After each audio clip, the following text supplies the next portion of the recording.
How painful was that? That is something that several people had recommended for me to look at in part of my series on how to spot a narcissist, how to avoid them, and maybe what an empath looks like, and that interaction.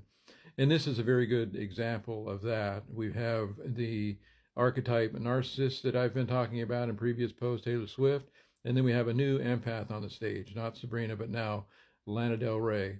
And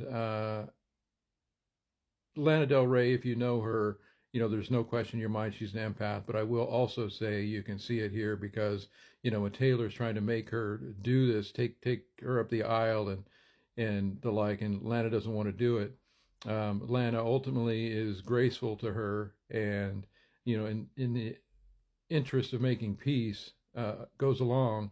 But I'm sure a big part of her wanted to, just stand firm, kind of like Sabrina stood firm and pushed Taylor's arm down, but kind of Lana went through it, and it was tough. I mean, she basically bestowed her awards or her favor onto Lana in front of the audience, and made all those type phony person that I've got standing behind me, and I'm going to talk about, that type of situations going on, and again, Lana's just kind of being graceful.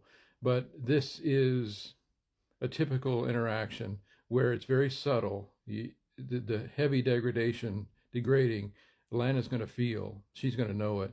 But it kind of, Taylor's made it look, and she's totally calculated this. She's made it look like, oh, look, I'm just trying to lift up this person that's always been neglected by this award, the awards of which pretty much we all know is crap because Lana's never won.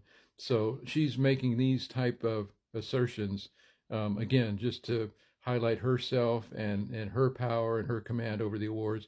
Anyway, that's my opinion, and that's what I see, and it's very consistent with some of the other stuff that I've talked about in terms of how she operates with her perceived rivals.